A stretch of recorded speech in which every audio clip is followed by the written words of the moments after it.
तो यही लालू और नीतीश और ये कांग्रेस के लोग मिलकर 4 मजलिस के एमएलए के जमीर को खरीद लिए। और जब उनसे पूछा गया ये क्यों हुआ तो कुछ नहीं बोले।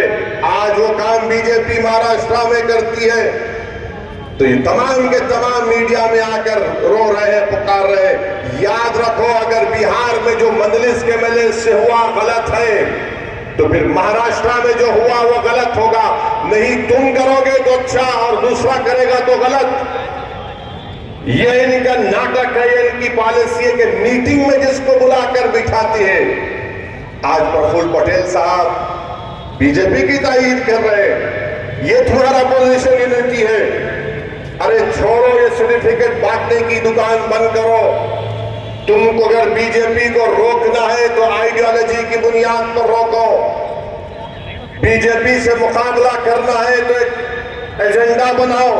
ये नहीं हो सकता कि नहीं हम जो करेंगे वो सच है और दूसरों को सबको गुलामों की तरह आपके सामने सर झुकाकर खड़ा होना पड़ेगा।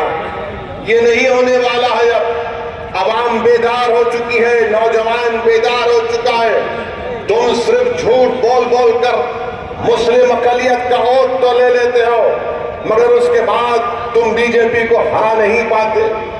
मेरे अजीज दोस्तों और बुजुर्गों, इतने वाकयात आपके सामने राजस्थान में हो रहे हैं मगर बीजेपी के खिलाफ इनको बोलने की हिम्मत नहीं होती है। कांग्रेस पार्टी में ये नौरतन बैठे हैं, इनको मुंह नहीं खोला जाता, इनको मुंह खोलने की इजाजत नहीं है। इतना बड़ा मसला बीजेपी देश के सामने ला रही है कि यूनिफॉर्म सिविल कोड की बात देश के प्रधानमंत्री नरेंद्र मोदी करते हैं। पूछना चाहती है कांग्रेस में जो नौरतन बैठे हैं, बोलो मुंह खोलो, तुम्हारी राय क्या है? क्या तुम उसके खिलाफ हो या तुम उसकी ताईद में? बोलो। और ये जो बीजेपी की ताईद में ये रंग बिरंग के कपड़े पहनकर जो ओबामा के बयान पर बड़ा बड़ा तबसरा करते, तुम भी बोलो यूसीसी के बारे में तुम्हारी राय क्या है? ओबामा के बयान पर तो बड़ा बढ़ चढ़कर बोले क्योंकि पप्पा को खुश करना था मगर जब यूसीसी की बात आई तो सन्नाटा है। कांग्रेस पार्टी खुल के नहीं बोलती कि यूसीसी के बारे में नहीं, अभी हम ठहरेंगे। लॉ कमीशन को तो लिख कर दो कि यूसीसी के बारे में तुम्हारा मौक़िफ़ क्या है।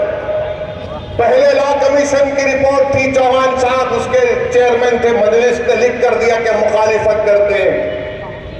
हम यूसीसी